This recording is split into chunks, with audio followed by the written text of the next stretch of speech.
जय माता दी दोस्तों, आप सभी को दुर्गा अष्टमी की हार्दिक शुभकामनाएं। दोस्तों, इस बार साल 2026 में चैत्र नवरात्रि में अष्टमी और नवमी की तिथि को लेकर कंफ्यूजन बना हुआ है कि अष्टमी और नवमी कब मनाई जाएगी। तो आज मैं आपको इस वीडियो में बताने जा रही हूं कि दुर्गा अष्टमी का पर्व कब मनाया जाएगा, व्रत किस दिन रखना है, साथ ही नवमी दशमी कब पड़ेगी और कन्या पूजन किस तारीख को करना है। कन्या पूजन व हवन का शुभ मुहूर्त क्या रहेगा और नवरात्रि व्रत पारण कब करना है और व्रत पारण का सही समय क्या है।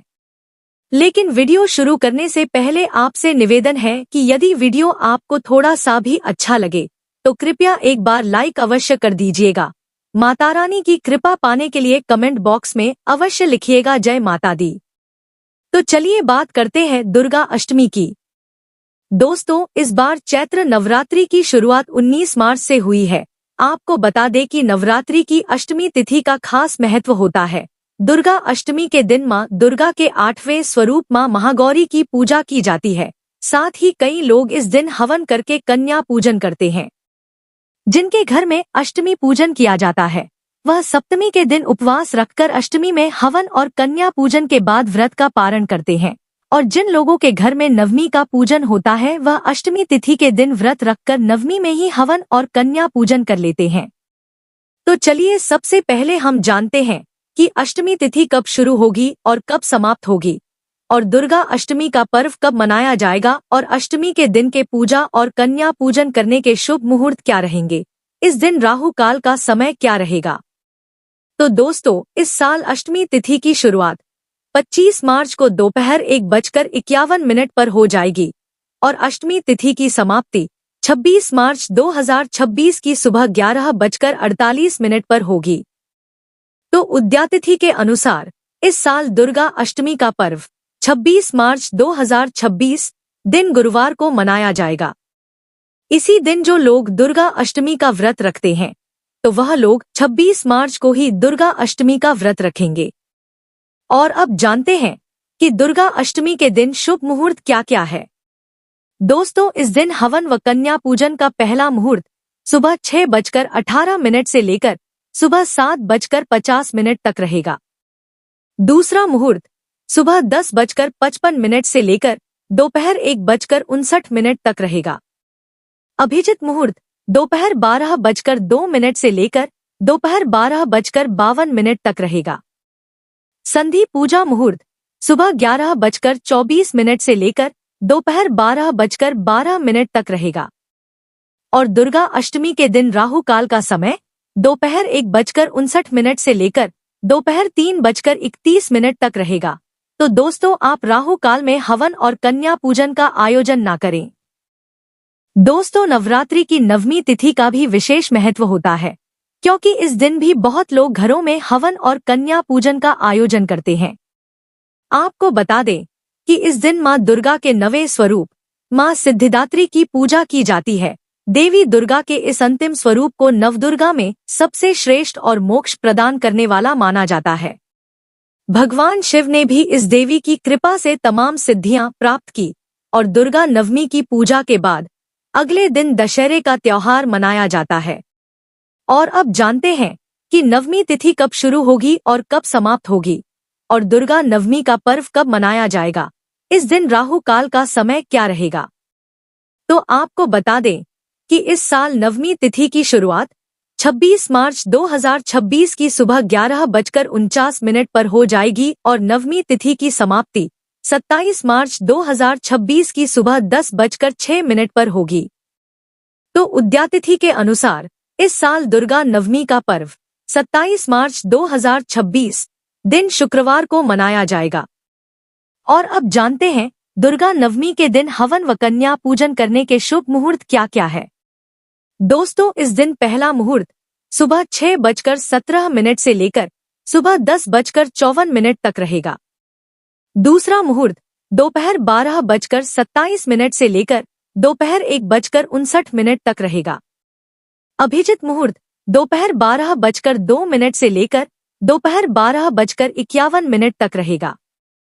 और अब जानते हैं दुर्गा नवमी के दिन राहु काल का समय क्या है। दोस्तों, इस दिन राहु काल का समय सुबह 10:54 से लेकर दोपहर 12:27 तक रहेगा, तो आप राहु काल में हवन और कन्या पूजन का आयोजन ना करें। दोस्तों, एक बात बता दूं कि अष्टमी या नवमी तिथि को कन्या पूजन जरूर कराएं, क्योंकि कन्या पूजन के बिना नवरात्रि व्रत का पूरा फल आपको प्राप्त नहीं होता है। इसलिए आप अपनी कुल परंपरा के हिसाब से अष्टमी या नवमी के दिन कन्या पूजन का आयोजन अवश्य करें। आप अपने घर में देवी स्वरूप कन्याओं को अवश्य बुलाएं और उन्हें शुद्ध सात्विक भोजन कराएं। नवरात्रि में 9 कन्याओं को भोजन कराना आवश्यक होता है, क्योंकि यह 9 कन्या ही देवी दुर्गा के 9 स्वरूपों का प्रतीक मानी जाती है। और ध्यान रखें कि इन कन्याओं के साथ एक बालक का होना भी जरूरी है, क्योंकि उन्हें बटुक भैरव का प्रतीक माना जाता है। माँ के साथ भैरव की पूजा अवश्य करनी चाहिए।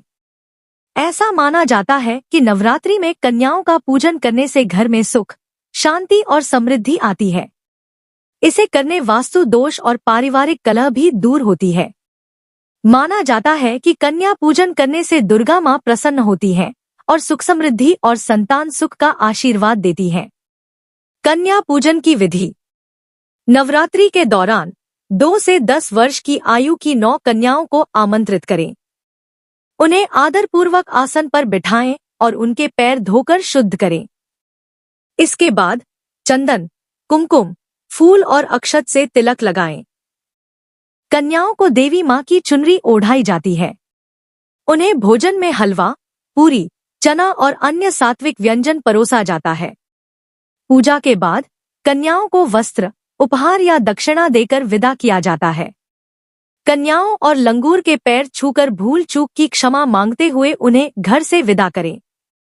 और अब जानते हैं कि दशमी तिथि कब लग रही है। तो दोस्तों, दशमी तिथि की शुरुआत 27 मार्च 2026 की सुबह 10:07 पर हो जाएगी और दशमी तिथि की समाप्ति 28 मार्च 2026 की सुबह 8:45 पर होगी। तो उद्यातिथि के अनुसार दशमी तिथि 28 मार्च 2026 दिन शनिवार को मनाई जाएगी और इसी दिन नवरात्रि व्रत पारण किया जाएगा और इसी दिन कलश विसर्जन भी होगा। चलिए अब जानते हैं नवरात्रि व्रत का पारण आपको कब करना चाहिए। तो जिन लोगों ने चढ़ती उतरती का व्रत रखा है यानी पहला आखिरी व्रत रखा है, तो वह लोग नवमी तिथि यानी 27 मार्च 2026 दिन शुक्रवार को सूर्योदय के बाद हवन और कन्या पूजन करने के बाद नवरात्रि व्रत का पारण कर सकते हैं। लेकिन जिन लोगों ने पूरे 9 दिनों का व्रत रखा है, तो वह लोग दशमी तिथि को सूर्योदय के बाद नवरात्रि व्रत का पारण कर सकते हैं।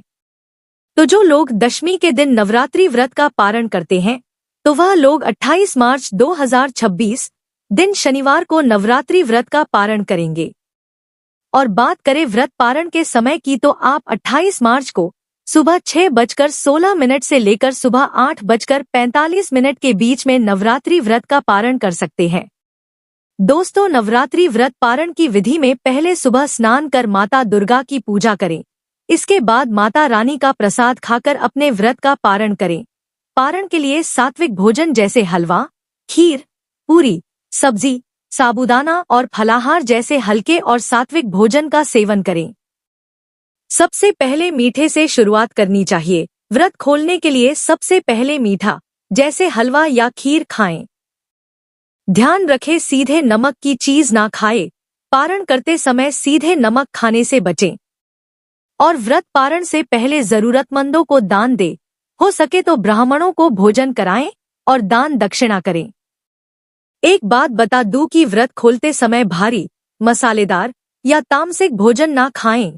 प्याज लहसुन से बना भोजन और मांसाहारी भोजन से बचें। तो दोस्तों, यह जानकारी आपको अच्छी लगी तो कमेंट में जय माता दी जरूर लिखें। वीडियो थोड़ा भी अच्छा लगा हो तो कृपया वीडियो को लाइक अवश्य करें, शेयर करें और साथ ही साथ हमारे चैनल को सब्सक्राइब करें। धन्यवाद।